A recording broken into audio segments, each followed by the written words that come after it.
Welcome back to the podcast. Today's episode is with Jaren Johnston. You might know him from the Cadillac Three, or you might know some of the songs that he's written. I'm just going to read you a few. These are all #1 songs, by the way. Meanwhile, Back at Mama's by Tim McGraw. Don't It by Billy Currington. 5'9" by Tyler Hubbard. Sunshine and Whiskey by Frankie Ballard. American Country Love Song, Jake Owen. Beachin, Jake Owen. Raise 'Em Up, Keith Urban. You're Gonna Fly, Keith Urban. The list goes on. He was awarded the CMA Triple Play Award, recognizing his achievement of 3 #1 songs within a 12-month period. It's kind of unheard of these days. And this isn't so much about his musical accomplishments. This is about the last 7 months of his life, not the last 20 years. And he's in a new season, and I'm excited to talk with him and share with you him opening up about the last 7 months of his life. And here is Jaren Johnston. This episode is brought to you by Korchmar, American craftsmanship since 1917. At Korchmar.com, tradition meets function in every handcrafted leather and waxed canvas bag.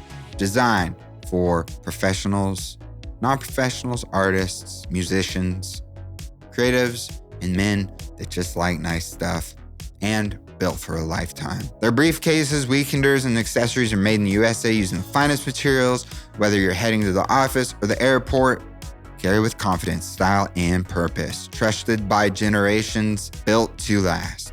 Korchmar.com. Carry what matters. Explore the full collection, again at KORCHMAR.com, using the code SHP at checkout for 15% off your entire order.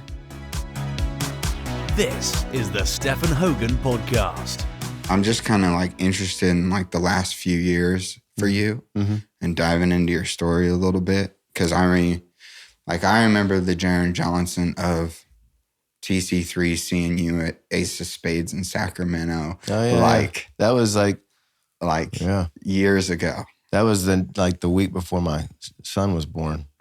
I had to take a red eye home that night from San Francisco. Oh, crazy. Because we weren't supposed to be out there that far away, and we ended up taking that West Coast run. But yeah. Yeah, dude. And I'd seen you, I think, here on the Riverfront stage at CMA Fest one year. Yeah. It was probably all around that same time period.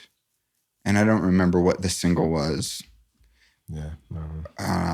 White Light. Yeah, name? probably White Light. I think that's probably what it was. We only put out like 3 or 4 actual singles, so it's But back home, we were just big fans of you guys and you. Cool. And so like I would just remember you as like the dude with the long hair, you know, that was like just cut it.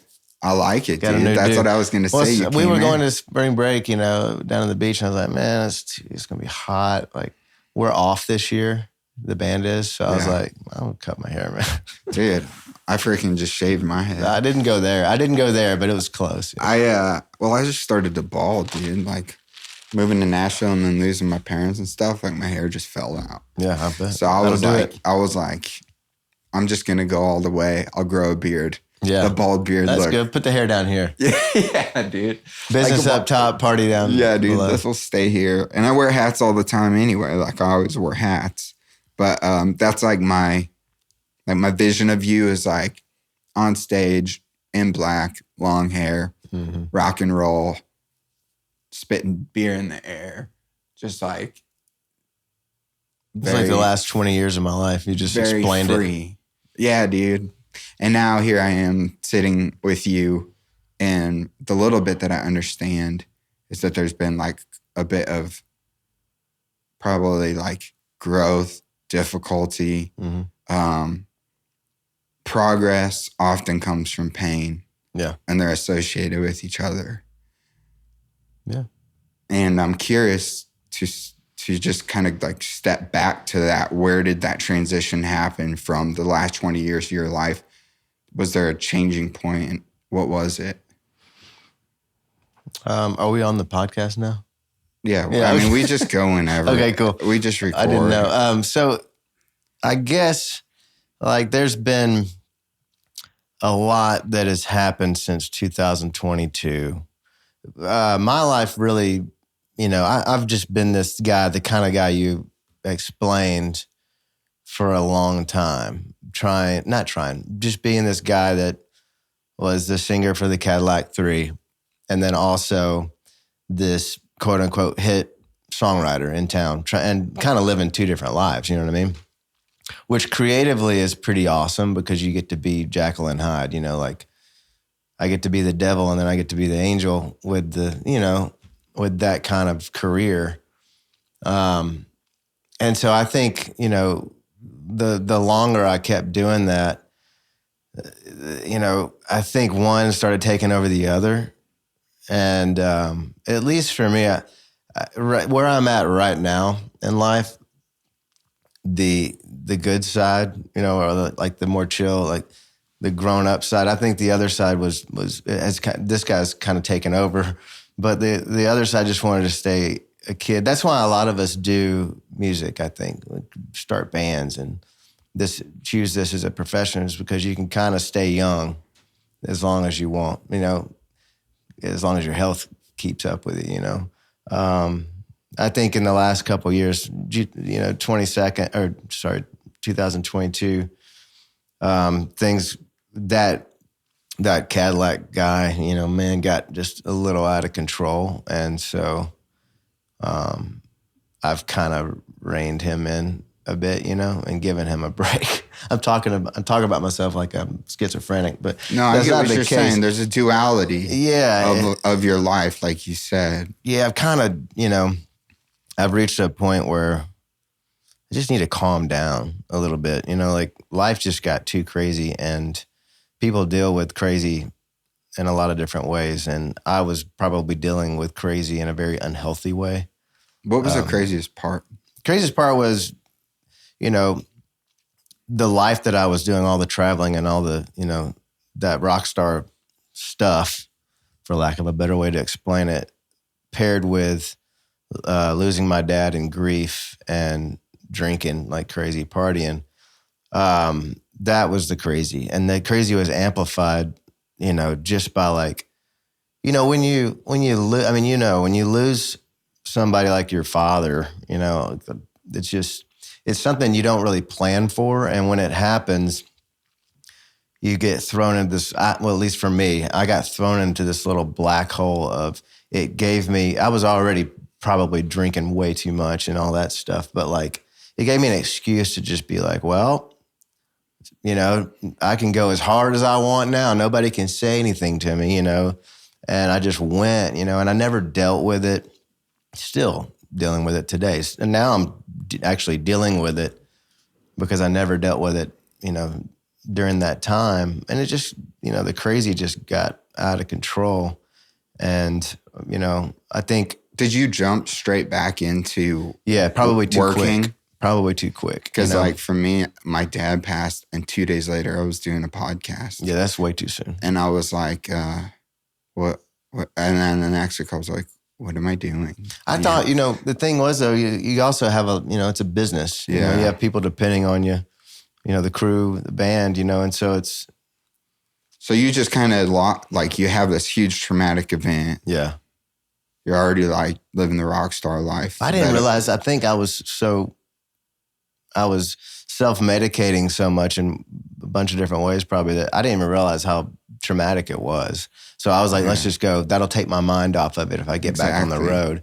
Exactly. And it was probably too quick. And was there a denial there? It was, because I know that there's quote unquote stages of grief, but then I read a book that said that that's kind of like BS and that grief happens all over the place in all kinds of different ways. Yeah. And with my mom, it was different. But with my dad, I definitely was in denial. Or I think I still probably am. His room's still exactly the way it was, kind of a thing right now. Did you feel like it was just unreal, or it was you're unable to process it, so you just jump back in, like you said? Yeah, I mean, I didn't have anything else, nowhere else for my mind to go, really. I was off the road. I was driving myself crazy, driving my wife crazy, because all I was doing was sitting there thinking about it, but at the same time medicating, in an unhealthy way. And I don't know, I guess I just thought that it would be good for me to get back on the road. And jumping into making records and stuff. And it's hard. It's different for everybody, you know. I think looking back on it now, what else was I supposed to do? You know, I'd never dealt with anything like that before. You know, nobody there's no even rule book. Bro. Yeah, There's you know, there's no there's directions. nothing you can be like, oh, so I'm supposed to feel like this, you know. Yeah. And it was hard to explain to people too, you know. So I didn't really have any help. I went to like one therapist, and he ended up being a fan of the band, and it was dude. it was not the greatest experience. That's the worst. And so I kind of backed out of that thing, and that kind of gave me a weird view of therapy. You know, but now I'm in there. I have a great therapist now, you know.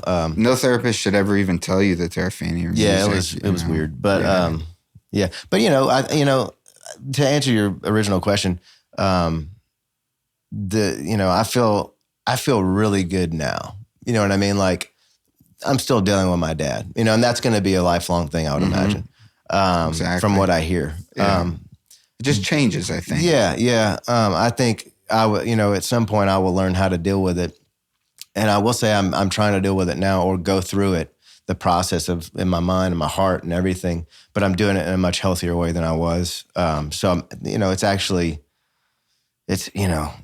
feel like it's getting better, you know? Yeah. Acknowledging it, just like what you're saying, you're not isolated in that. Right. Because I think so many people lost loved ones during that COVID period. Yeah, totally.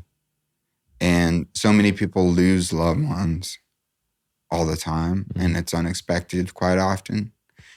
And so when you talk about your story, I feel like we have this tendency, and I'm not saying this is you, but to be like it was bad, now it's good. Like, right. You know, like for me personally, this is me speaking for myself right now.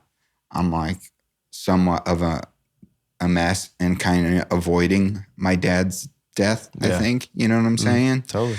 But I like the fact that you're sharing that response to how you dealt with it, which was just diving back into work essentially. And what you do for work happens to involve alcohol everywhere for free. Right. It's almost celebrated. You know? It is celebrated. Yeah. And especially like there's not a lot of rock bands that I think of, especially like at the time when I saw you and with some friends, and it was new, different, and fresh, and it was like, whoa, like this group is like rock and roll, but country, but Southern rock, but you know, it was like a really cool, unique thing and different, but definitely celebrated the rock and roll lifestyle, which was a branding thing, but also I think you lived it because it didn't come across fake. No, we went hard. You know what I'm saying? Yeah. Like you came out and you put on a rock show. And I was like, I feel like I could be at the whiskey in like the 70s or something. You know what I'm saying? That was what we were trying to create. It looks like we succeeded. That's exactly what we were going for. So it felt that way, and it was cool, and there was a badassness about it. But I always wondered, what is the toll that it takes on like these rock and roll people that live the rock and roll lifestyle? Yeah. You know? And like, it sounds like that's what happened, or that's what's been your story, kind of. Like you had the duality, and then you leaned into what you were saying was the rock and roller more than the writer side. Right. You kind of get into it, and it's very easy. And I see it a lot because I work with a lot of up and coming and established, you know, country and rock and roll stars in my other side of my work. And you can get lost in it really quickly. Like there's a amount of ego that's healthy, and then there's an amount that's like, it's awful. Like it gets hard, you know, and I kind of looking back on me and specifically, there's a lot of things that I'm a good person. I have a good heart, and I was raised right. You know, but there's some things that, you know, I said to people and did to people, and I'm like, looking back on it, I'm like, Jesus Christ, get over yourself. You know, it's like, what are you doing? And I see it in the rooms when I'm writing with people, these new people that come in and they just got their first record deal and they've got that thing, you know, and they're talking about their streaming numbers or something in a co-write or whatever. You know what I mean? And I'm just going like, oh gosh, you know, like I was there though, you know, I did that. And so you hopefully grow out of that kind of thing. But man, you can get lost in the rock star thing really quickly if you don't have somebody to, you know, like luckily my two best friends are in my band, Kelby and Neil. And then my wife keeps me very humble if I ever get too far out. And I think I got too far out, and, you know, all three of them were very, you know, helpful and reeling me back in at times, you know. Yeah. And then towards the end, you know, ended up in taking me to get me some help because I was in a bad spot, you know. Yeah. But yeah, man. Yeah, how so? You know, I never dealt with dad thing, and I was drinking way too much. And it got to the point where it was all it was about that. I wasn't like being in the band and touring and stuff, playing shows and making records, and that felt like work. And that's not supposed to feel like work. That was always fun, you know, like for me. And it got to where I was just like, you know, I wasn't enjoying this awesome ride anymore, you know? And so, you know, sometimes you got to step away, man. Yeah. Take a break. 100%. You know? I think culturally we live in a hustle culture too. Definitely. And so it's celebrated almost that you just work nonstop. Yeah. Compared to other cultures where you see like, oh, it's a slower pace of life and it's very family oriented. Mm-hmm. And all that kind of stuff. You know what I'm saying? Like the hustle culture thing is ingrained in us since childhood, from school to up. And that's probably why you were successful as well. Yeah. Because of a work ethic. Yeah, you know. So it can be a best friend, but it can also be an adversary. Yeah, it can get, especially if it's the line of work that I'm in. Yeah. You're getting hit from two sides, you know, like it's. Yeah. It's quite unnatural to experience being worshipped by people. Right. I think that's a thing that we don't realize about performers is that the dopamine levels that you achieve from being on stage and being worshipped by fans is very unnatural. Yeah. It's those dopamine dumps, they're really dumps. It's definitely a high. It's a high. Yeah. And then there's always a what after the high? There's always like a come down. Crash, yeah. There's the quiet on the bus or whatever. Yeah. Where you're stuck with your thoughts. Unless you try to keep the high going. There you go. With other things. What happens as well. Yeah. Often. Did you, if you don't mind me asking, do rehab? I haven't really talked about this at all, but yeah, I went away for about 30 days, and I just needed to, you know, reset, I guess. That's probably the best way to say it. And it was good, man, you know, mentally, physically. Did you come out of that feeling enlightened? Yeah. I mean, I came out of it on this different kind of high because I felt good for the first time in a long time, like actually felt good. You know, getting back to real life was interesting, you know, because the life that I've led forever involves a lot of that stuff that we were talking about. And so when you come out of a situation like that and you're like trying to be this new thing, but you're also sheltering yourself, and the people around you are sheltering you from the things just so you're not, you know, it's a weird adjustment basically. But I did feel really, I wouldn't say enlightened, but I felt good because did you say a different kind of high or something like that? Yeah. Because my father-in-law, he did rehab and he was addicted to opioids. Yeah. And we didn't know until a few years back. And he was married to my mother-in-law for like 23 or 4 years. Or he was addicted for that long. It was crazy. Yeah. Like my wife's whole life growing up. Nobody knew because it was hidden. All that to say, the rehab was great for him, but he had to go through like the detox and then the like therapy side and all this stuff. Mm-hmm. But I remember him coming out and coming over for Christmas, and it was like he was just like stoked on life a little bit more, like as if there was no guilt like the guilt association with his life was gone a bit. And I feel like there was a bit of like almost like a camp high.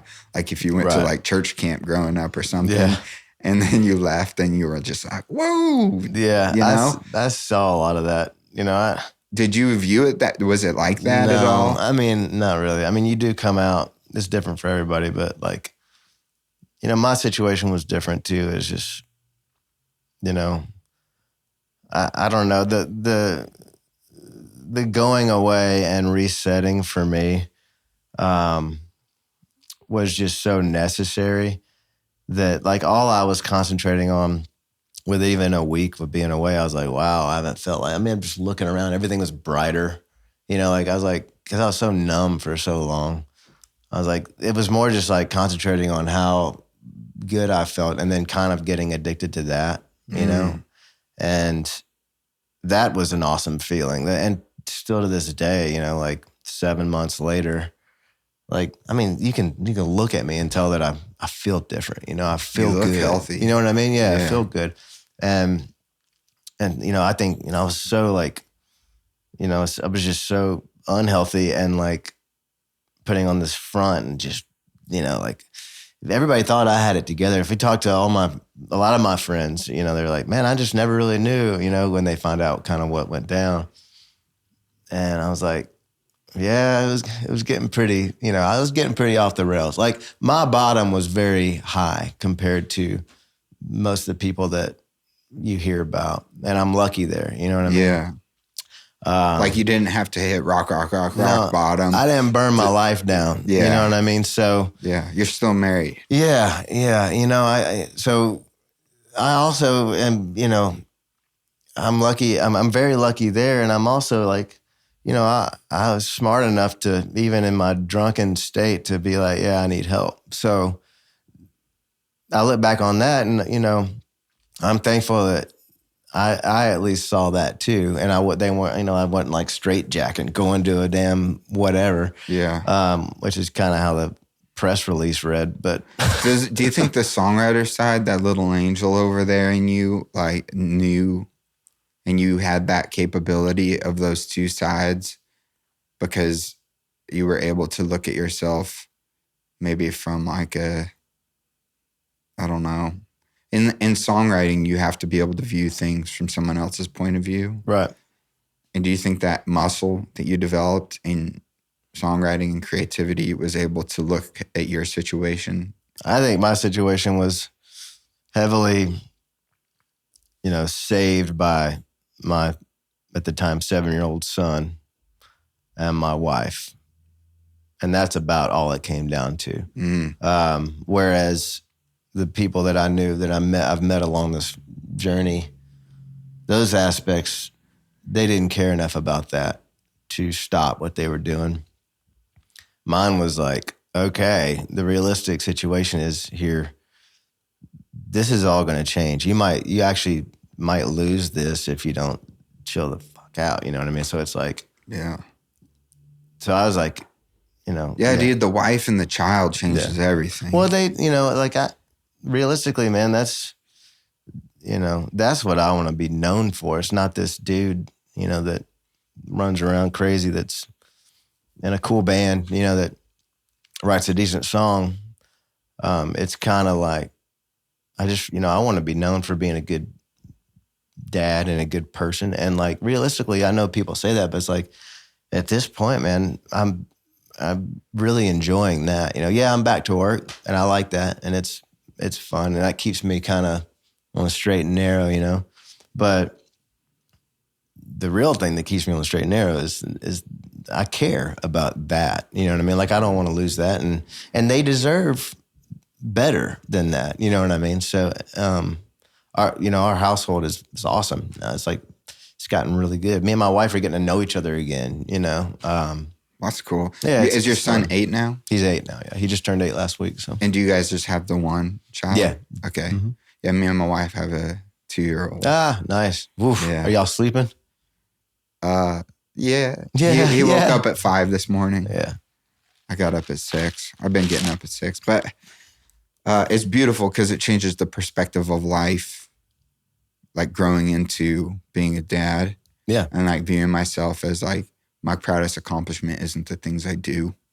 It's like being a father, being a husband. Right. And most of the people I talk to, like, no matter how successful their career has been, at the end of the day, it comes down to like their kids and that. Yeah, totally. You know, what's your favorite part about being a dad?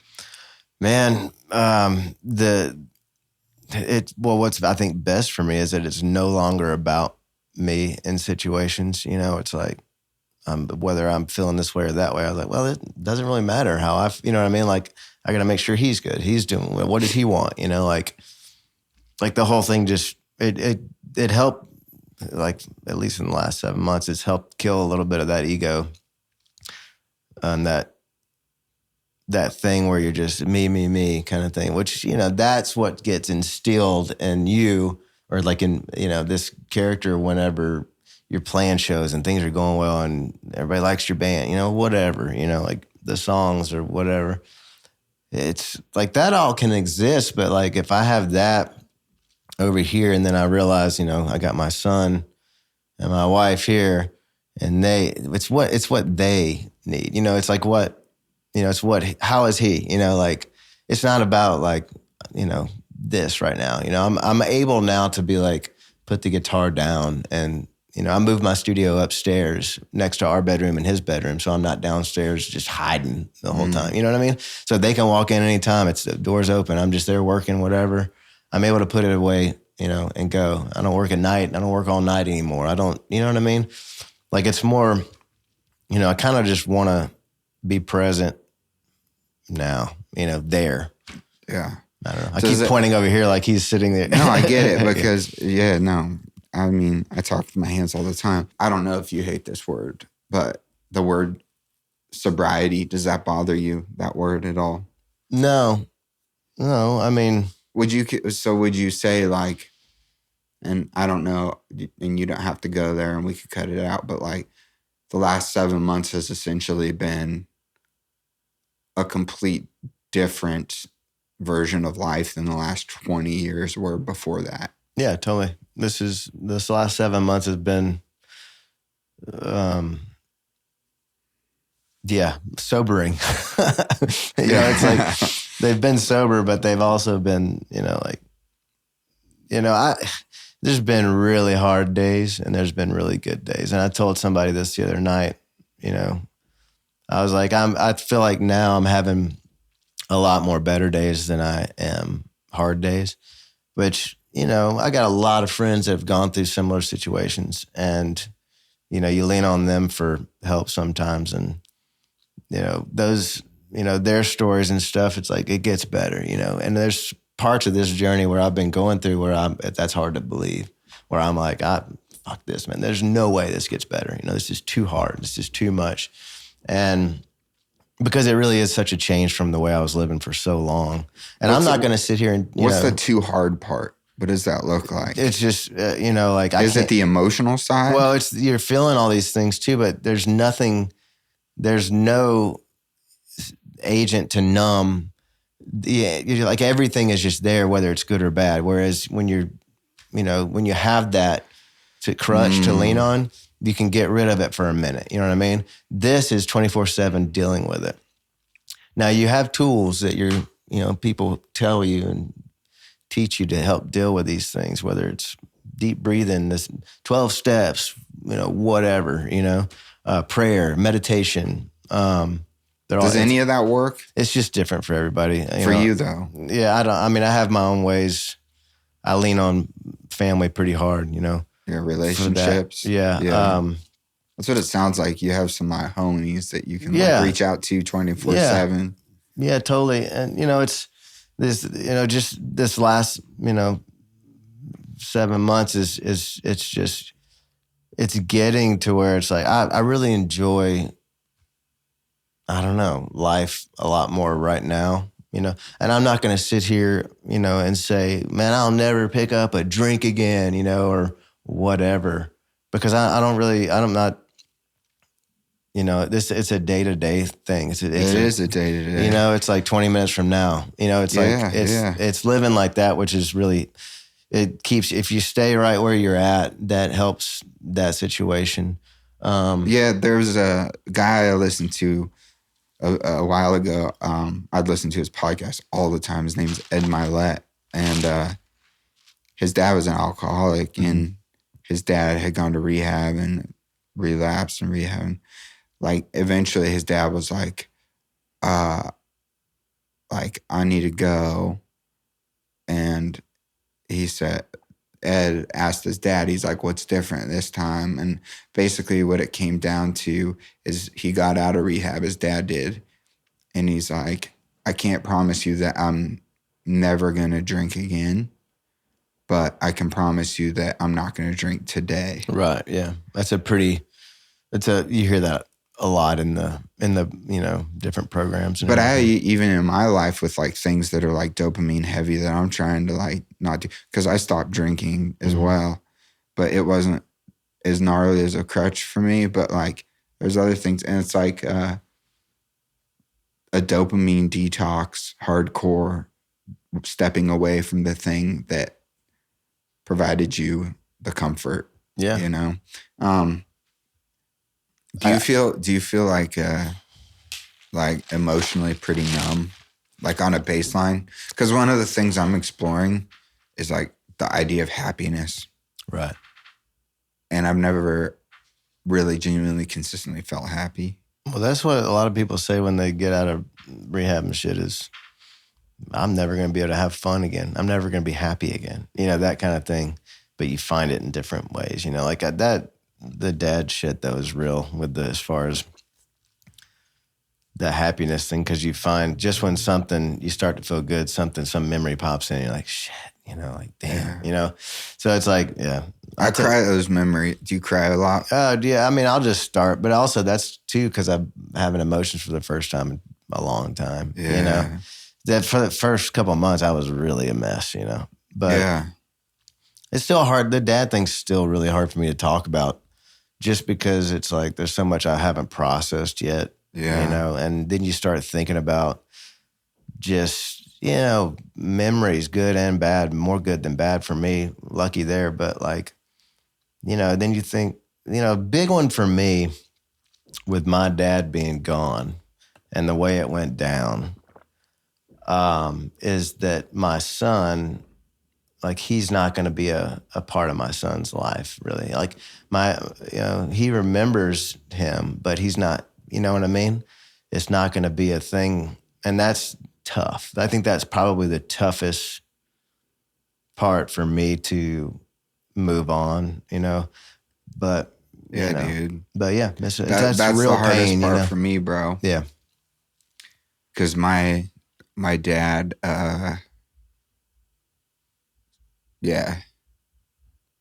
like, because my son's 2, so we'll like go over to the house that he lived at, and he'll be like, "Papa's," and it's like screws with me. Yeah, that's hard. I have a hard time going to their house. Yeah, still, you know.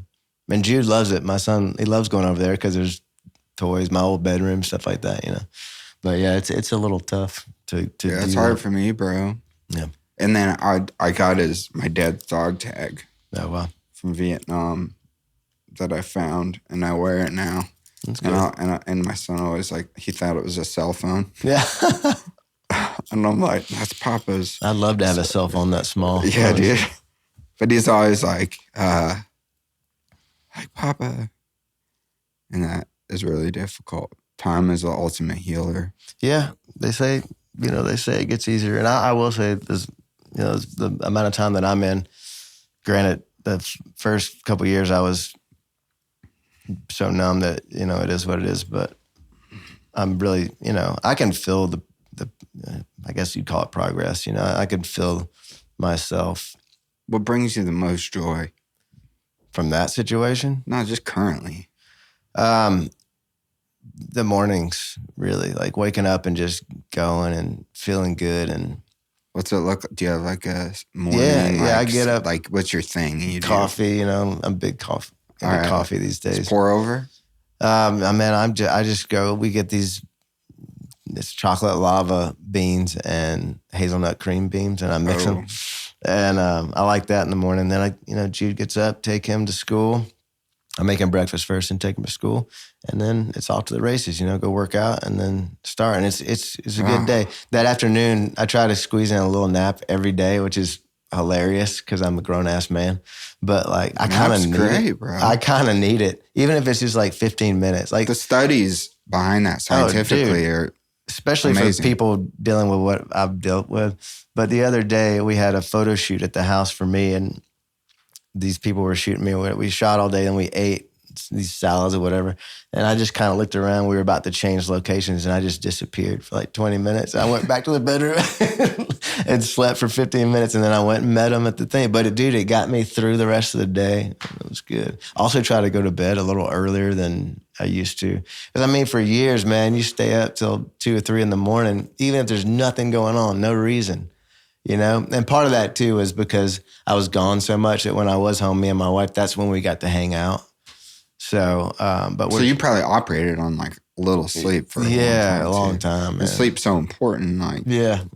I think it's really cool that you work out because that for me is one of the things that makes me feel the best. Oh yeah, definitely. I always not made fun of, but like when Tim McGraw got sober, I kind of watched it. I've had a few songs with him, and so I got to know him a little bit. And I was, we went out to some show or whatever, and his workout was so aggressive. He's like picking up these tires the size of that window, Yeah, on the road, flipping them. Yeah, and just doing and working out so hard. I think they do 2-a-days. Yeah, it's aggressive, and I always was like, dang, man, and one of my best friends, Kip Moore, he works out a lot, his whole band. He's freaking jacked.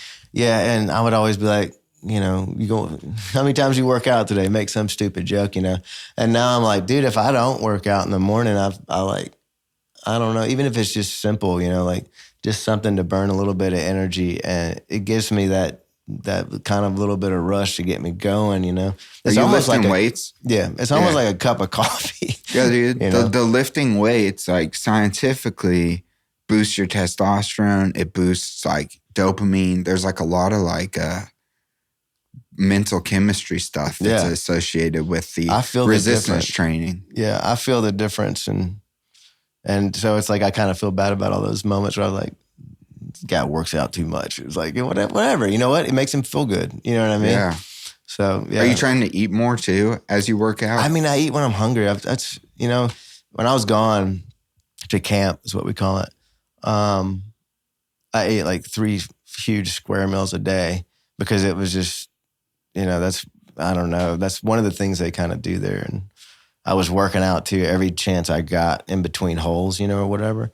And my wife came to visit like 2 weeks in or something like that. And she was like, Jesus, because I was, but I was eating so much too. And I was working out, and it was really funny. But these days, I had like a croissant this morning, whatever, a couple cups of coffee.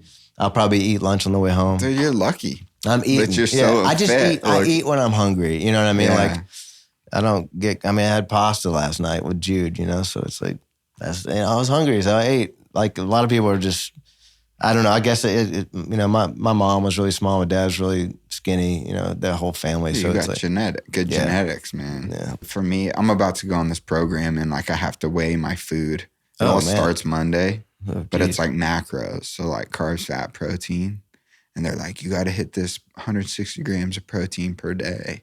Like I don't have those genetics. Let me tell you one thing I would not recommend doing is stopping drinking and all that stuff, and then start weighing your food too at the same time. It kills all the party. Like, okay, if I'm quitting all that, I am eating some eat food, what you man. want, bro. See that milkshake right there? That's mine. Yeah.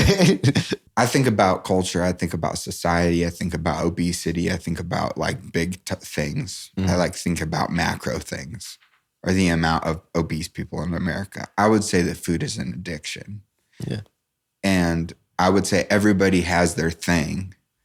And I think for some reason, we vilify alcoholism or an addiction. Right. When it's like processed food has all kinds of substances that was created by big tobacco to make you addicted to it. Right. You know what I'm saying? Yeah. And so I feel like there's a shame associated behind some of the conversations around it. But I also feel like at the same time, it's like anxiety and depression are more openly talked about now. Mm-hmm. I think addiction has become more openly talked about as a society or a societal, like, somewhat norm. Do you feel like there is a level of shame or like, oh, I don't want to talk about this, or I don't want to say the wrong thing because I'm embarrassed, or like PR people or like not PR, like news outlets are going to take it and run with it, and they're going to make me sound like this terrible X. Right. Do you feel that way? Like, guarded on that? Not really. I mean, it ain't the first thing I've been, like, this is the first time I've actually talked about it at all to anybody outside of my family and close friends. But, and if there's anything you want me to cut, I can. No, I mean, it's fine. I don't feel any shame. It's something that I think a lot of people deal with. If anything, I'm proud of myself for, and I'm proud of my friends and my wife for, making a hard step and saying that and being like, and admitting, dude, this is time, it's getting out of hand. Let's try to, let's help this situation before it gets too crazy. And, I said something the other day. I was with a good friend of mine, Charlie Worsham. Well, I worked with him on his records that he makes. And I said, I've made a joke like I was a narcissist or something from back then when we were working together in the old days. And he said, Jaren, you're not a narcissist. You just had a drinking problem and a slight ego. You know what I mean? A good size ego. And I thought that was funny. It's like, realistically, man, there's no shame in it for me because, I was drinking too much. It got away from me, I had to go away and reset. I think there's a lot of people that probably should do that, and I'm glad I did because it's, I'm healthier now. I feel better. I'm more present in my family's life. And what's your advice to people that, because I mean, like, even I never go there, but if I end up on Lower Broadway for any reason, and I think about these guys and gals down there playing every night or whatever, and again, alcohol's readily available. I've played music for a lot of years, and like, you go out and you just drink, and it feels good to drink and play music, and it takes the edge off, and it's fun or whatever. But like, what's your advice to people that can fall into that trap? I think it's too early for me to give anybody any advice on anything as far as that goes, because I respect that. I don't know, I mean, if I could give you any advice, don't go down to Broadway. So it's rough down there. It is. But I mean, like, I was just curious if you, like, the hindsight thing has been a thought at all, where you're like, if I could do it again, I don't think I would have done X, but yeah, I mean, but if you have no advice, there are times I wake up really mad at myself for putting myself in this position, in this predicament, so I say. Okay. And why couldn't I just stop and realize, hey, this is going to get out of hand and you're not going to be able to live this life like you have. You know what I mean? Yeah. And then you get past that and you say, this isn't as much of a predicament as an opportunity. Like, it's easy to beat yourself up about the past. Yeah. And I do, this first couple of months, definitely that first month, you beat yourself up pretty bad. And, you have to take it easy on yourself just because, it's something that a lot of people deal with. And addiction is not like, it's not really fair for you to sit and beat yourself up over all that stuff when it's a real thing, it's a disease, it's like, if you do the work and read about it and stuff, it's hard, it affects a lot of people. So it's like, I think I'm learning how to take it easy on myself and like self-love. Yeah, man. I buy a lot of guitars these days. You know what I mean? Like, good. You deserve it. So it's I don't know. I'm let's just say I'm proud of myself. I'm proud of my family, and I think only good could come from this, you know. One of my favorite things about like what I believe in terms of Jesus, Mm-hmm. there's all these like in the Bible times where it's not the well that need a doctor, it's the sick people that need a doctor. And Jesus hung with like the tax collectors who were terrible, all of that. And I don't know if you know much about Christianity or anything, but like the whole thing about it is that like you're being washed, like basically because of Jesus, you're washed clean and there's no guilt. Right. Like it says guilt's not from God.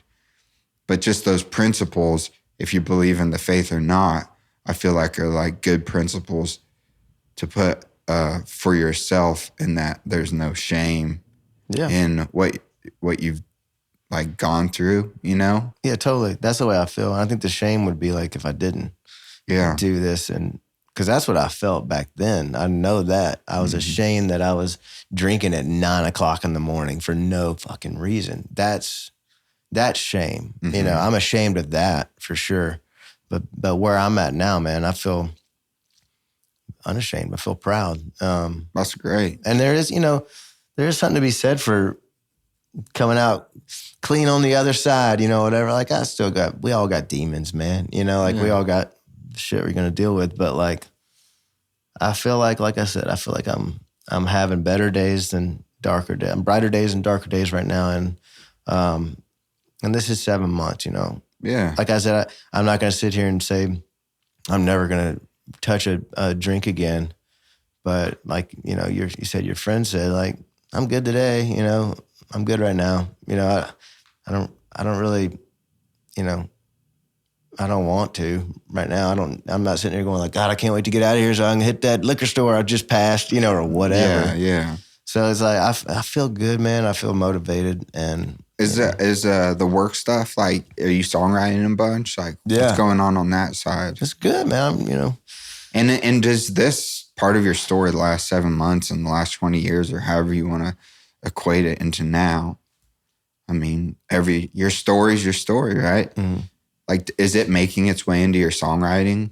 I mean, you know, I ain't sitting here trying to tell every kid that comes over what I've gone through. You know what I mean? Like, I wouldn't have cared when I was 20 and got my first record deal and I'm walking into this dude's house because they think he can help me write a song. Like, I wouldn't have cared if he said whatever, you know, like, if somebody asks me how I feel about whatever, yeah, let's go. You know, I'm not sitting there trying to write a song about being sober. You know what I mean? Yeah. But I will say it's helped me as far as being clear-minded. My workflow has gotten really good, and I'm more motivated to get in a room with people, and it's not work, you know, it's fun. And up until 3 or 4 years ago, 3 years ago, I never had written a song. I would never write a song getting, you know, while drinking or whatever, because I wanted to be there, you know what I mean?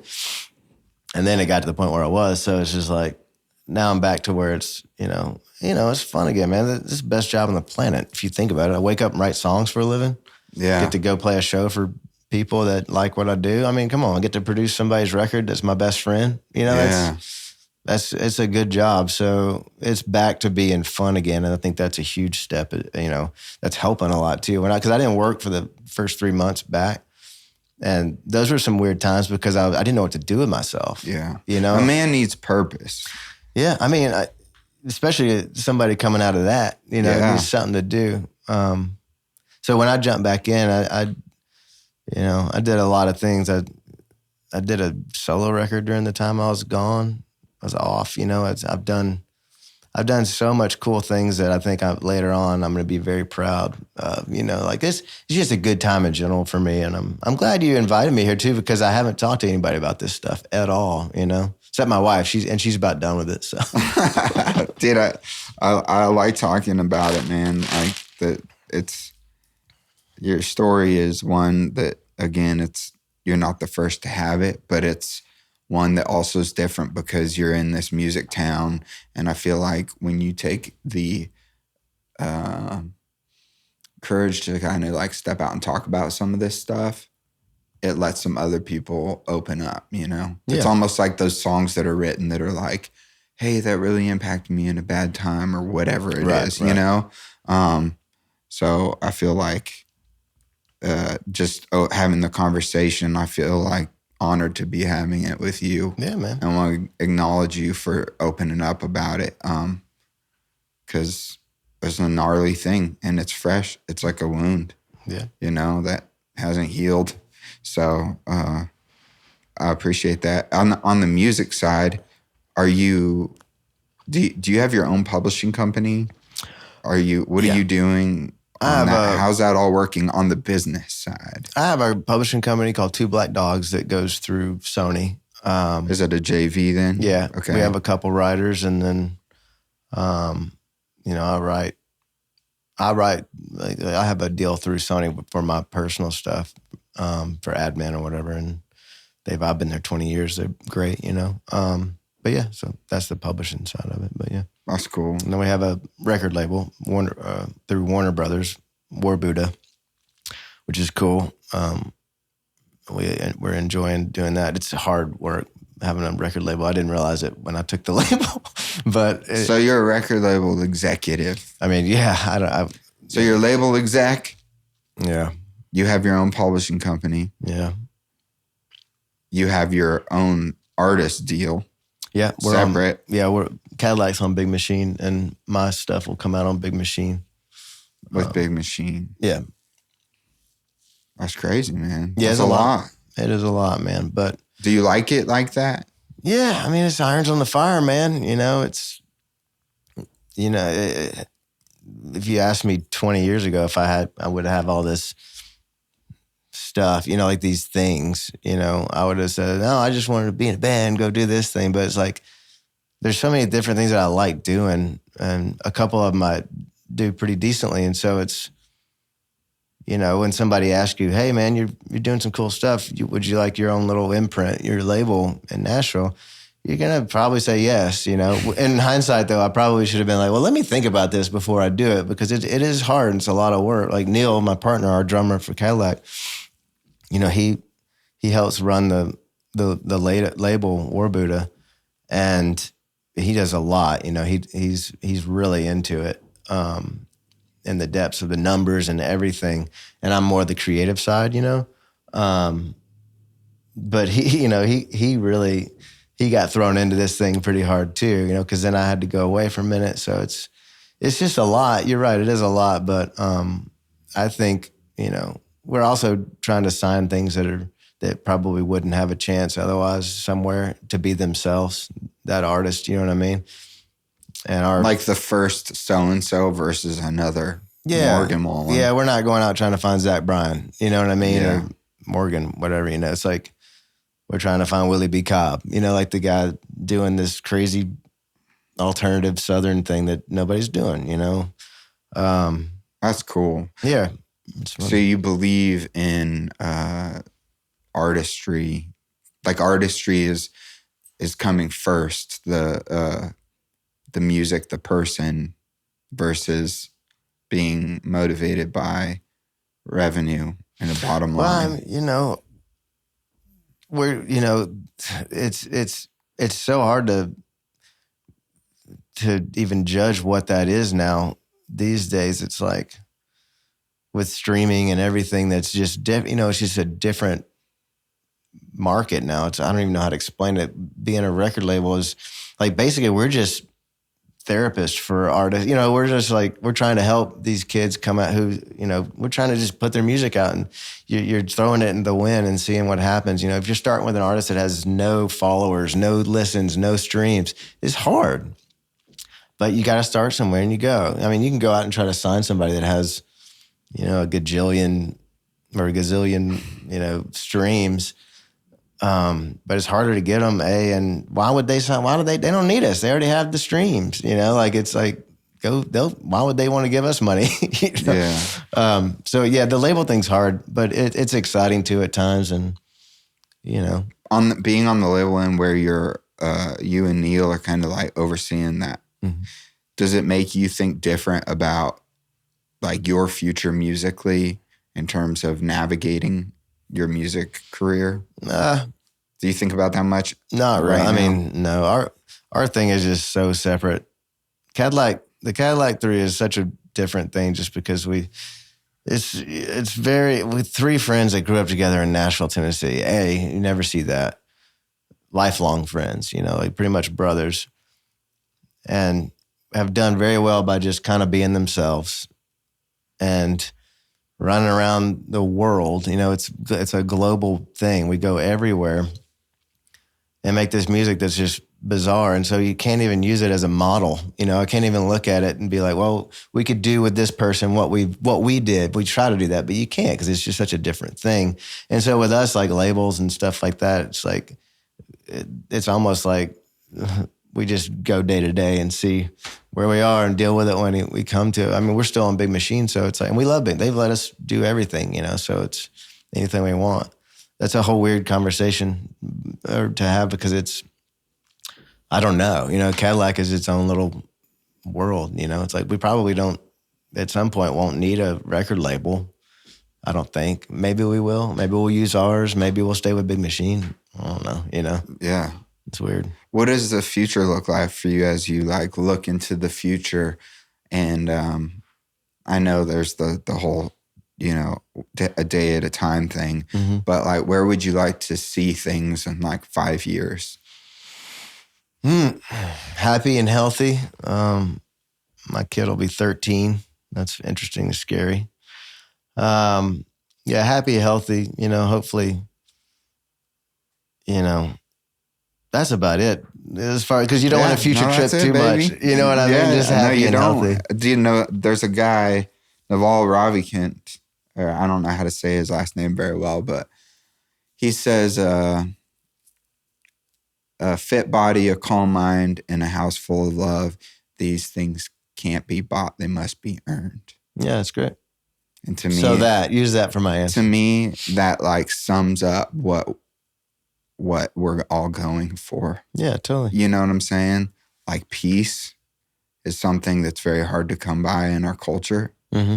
I'm reading this book that's kind of about that, and it's about being in the moment and awareness. And I'm reading Rick Rubin's book that he did with it right now. I just got into reading because I'm staying off my cell phone, because I'm trying not to get dopamine hits from my social media, and it's something I've taken up. But it's basically like these chicks in this book are saying, hey, it's starting by observing your thoughts. It's just starting by being aware that, like, I'm having a conversation right now, instead of thinking, after this, I need to go put a bed liner in my truck. Yeah, totally. You know what I'm saying? So it's an interesting journey that we're all on together in this whole crazy human experience. Yeah. But I'm stoked for you. I think anybody that is a true fan of yours is going to want what's best for you. Yeah, of course.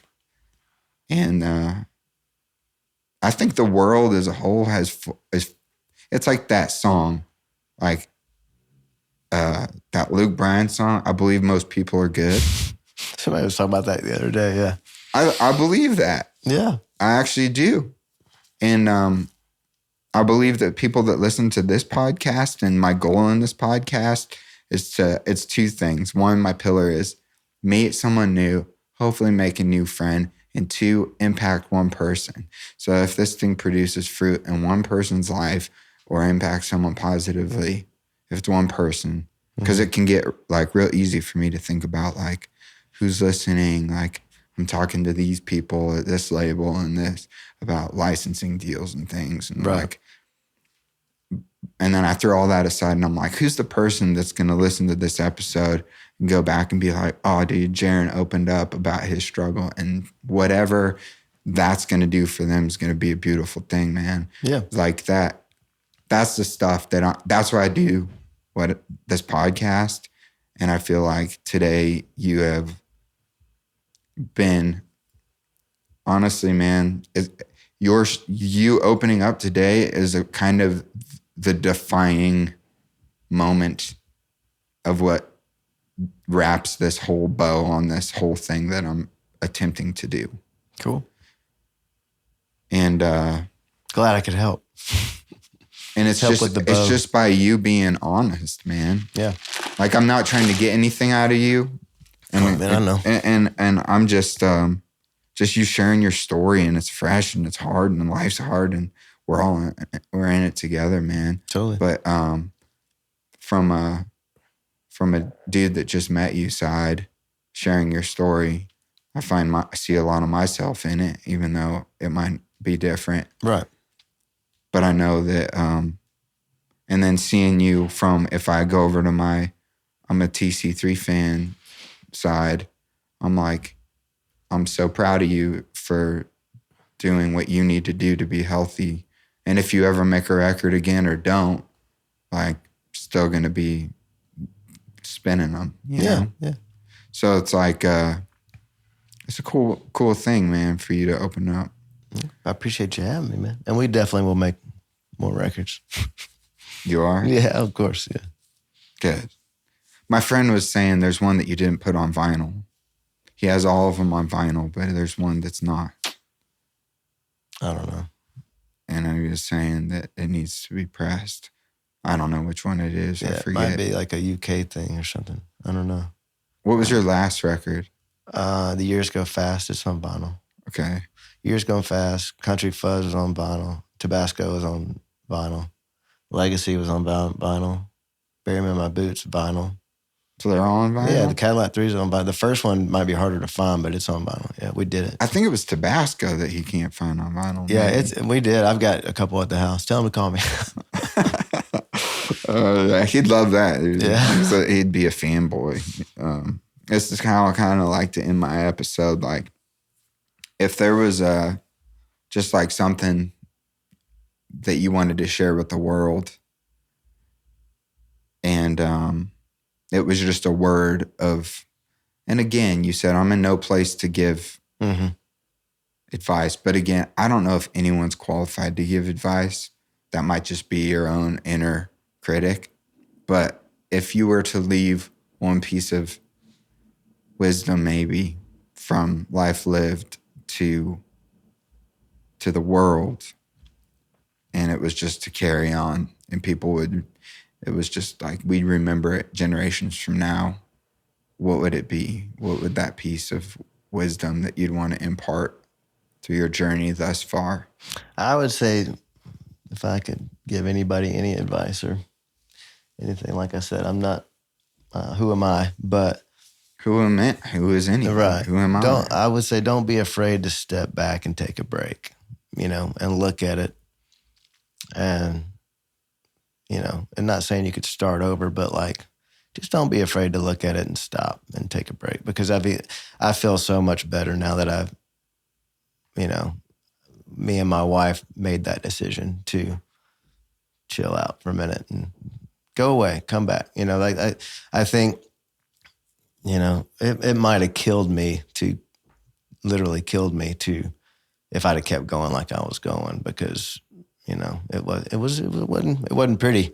Like I said, it had a very high bottom, but it wasn't going good. So don't be afraid to step out. Nobody's going to judge you taking care of yourself. Yeah. That's what I would say. Yeah, I love that, man. Because that's so kind of where I'm in the hustle culture thing. Because our lives seem to be one big to-do list that never goes away. Yeah. And the to-dos are always going to be there. So like taking a step away it's good. An awesome piece of advice. Breathe. Yeah, dude. Buy more guitars. Buy more guitars. Love yourself. Yes. Self-care. And don't beat yourself up. No, man. The rear view, you can't drive forward looking in the rear view, man. Oh, I put that in a song one time. You did? Thomas Rhett song. Yeah. Dude, by the way, 5'9", great song. Oh, thanks, man. 5'9". That's a good one. It's about my wife, not about Tyler's wife. Really? I mean, technically. So it's Morgan? It's about Morgan? So he's singing about Morgan. He's singing about Morgan? What? Is your wife's name Morgan? My wife's name's Evan. Oh, Evan. Yeah, I don't know why I'm thinking about Morgan. You said Morgan earlier. I was like, I thought you were talking about Morgan Wallen earlier. No, I don't know. I have dyslexia. I knew it was one of those in Evan. But yeah, 5'9" is about. Because Evan's in the business, dude. I met her at a ASCAP thing. Yeah, like she's 15 years ago. Yeah, she's VP of ASCAP Nashville. She's rocking, Dude, man. she's a baller, bro. Yeah, she's great. But so 5'9" about Evan. Well, yeah, I mean, it's about Evan and Haley, Tyler's wife too. But That's funny. mine is actually 5'9" with brown eyes. And I think that Haley's 5'10". Yeah, 5'10" doesn't sing quite. Yeah, it's quite not, as good. No, it's not as good of a hook. It's Yeah. 5'9". That's funny, dude. Was it just you two on the right? Chase McGill, he was on there too. Okay. Was that a number one? Yeah, I don't know How many tall number it is. ones do you have now? 10 or 11, 10 or 11. Yeah, something like that. That's awesome. Yeah. Is it one of those things, just curious as we wrap up, like having number ones and stuff, like I view life as like mountaintop experiences where you get to the mountain and you look and you're like, oh, there's a bunch more mountains. Mm-hmm. Like singles in like that, does it get to a point where you're like, that's cool? No, like, not I'm for happy. me. Or is it like I'm equally stoked as I am on single number one? Well, I mean, any time like I get so excited anytime I get a single or anybody even just records a song because it's so hard to do that. You know, like you kind of get a little numb to the fact when you start getting a bunch of things happening like that. But I don't know. The last couple of years, I'm just like, anytime something like that happens, because the game has changed so much, where so many more writers now in town, you know, and like a lot of the new guys coming in, new girls coming in, you know, like what me and a lot of my friends do, that craft, that way of doing it, that from our time, our period, you know, 20 years in, is different than the way that they do it. You know, and you like to think that hopefully your way of doing it stays relevant, you know, the way you spin words, the chords that you use, you know, and then at the same time, you try to adapt to the thing, but not too much because what you do is cool, you know. Mm-hmm. But no, I try to, you know, I get very excited whenever I get any kind of, you know, action on songs, because that means somebody digs what you're doing, you know. And I remember when Tyler drove over to the house and he said, man, come out the side. He lives right down the street. And he's like, I want to play you 5'9". And I got in the car and he played it for me. I was like, man, that's great. And he goes, yeah, I think the label's going to go with it, you know. And I was like, cool. I didn't even know he meant single. I thought they were just going to put it out, because they put out songs, you know. That's what people do now. And I heard on the radio like a week later, and I was like, yeah, you know, it's so exciting, baby. Man. So it's just, it's very cool, man, you know. Is that the best part about being a songwriter, is that like that hearing it on the radio? Yeah, that's always fun, especially when you hear one like from 10 years ago, you know, like you're driving, they played, like I heard Sunshine on Whiskey or something a couple of days ago. It's Frankie Ballard's song. Yeah, dude. What happened to Frankie? He's still around. That record, like that had the cigarette. Cigarette. Yeah. That followed Sunshine. I believe it followed the record that he had like 3 singles on. Yeah, I don't remember. It had like a Texas Frankie, name or something. Yeah, like El Rio. El Rio, yeah. And then like it was way like different. It was different, yeah. And then I feel like he didn't get the label support or something. Yeah, I think that was. He's so talented. Yeah, he's great. I think that was also right when the shift was happening too, from like, you know, there was a big shift in the music and in country, you know, like where, you know, because he's guitar slinger, you know. Where it went to the beats. It went to that other side real quick. And that record that he made was more organic, and it kind of didn't fit the mold of what Warner was signing and putting out at that time.